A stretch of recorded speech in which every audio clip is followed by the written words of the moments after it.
Hey, it's Karina at Vendor Connect 2025, and I have Rob beside me to talk to me a bit about those pain points that vendors have shared today. Rob, have you seen any commonalities today amongst the vendors and what they've shared with you? I have actually. So really interestingly, since Brexit, a lot of vendors have struggled with global expansion. In fact, some of them moved away from some of those other marketplaces where they had been previously, had to pull out of those because of problems since Brexit. So they've been kind of exploring ways to get back into those marketplaces and what they can do to overcome the issues that they had. I think that's fascinating because you'd think Brexit, very long time ago, and the fact that that's come up quite a bit today. It has come up a huge amount.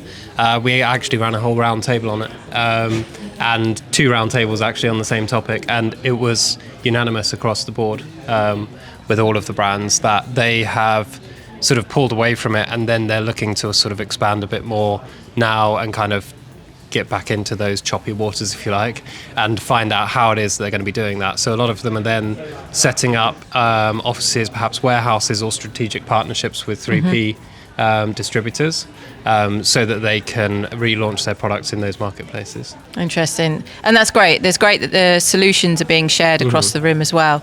Another pain point I've heard throughout the day, profitability. Has that come up with you? Yes, it has. In fact, it's kind of related to the international expansion thing as well. But now more than ever, vendors need to be on top of their profitability. It's my favourite topic in the world, in fact. You might already know that. But yes, just having a handle on their profitability. And the other thing is with a hybrid setup, they need to have a handle on profitability, not just for vendor, but for seller as well, so that if they need to pivot from vendor to seller, from 1P to 3P, because of product suppression or whatever it might be, stock suppression, etc., then they can quickly do that, and they can introduce ads budget for the seller account, etc., if they've switched from 1P to 3P, and quickly ramp up the sales again. So we've had 2 pain points. Let's go to the positive side. Okay. What's the biggest win for 2024 that's been shared amongst vendors today?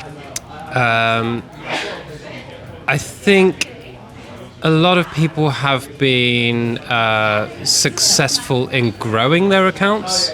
There's a couple of marketplaces that we've struggled. I think Germany is seeing a bit of a decline across some categories, down to perhaps economic downturn.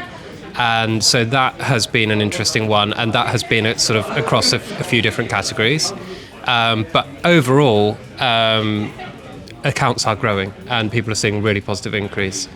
That's awesome. And that's great because I know there's been questions about sort of the economy and everything, but the fact that brands have seen growth, I guess the biggest thing is where do they see future growth in 2025, which then boils down to the pain point that you shared in terms of expansion, but also at the same time making sure you're profitable. So thank you, Rob, for sharing your insights from today. Thank you for having me. And it's been a fantastic day. It has. Really enjoyed it.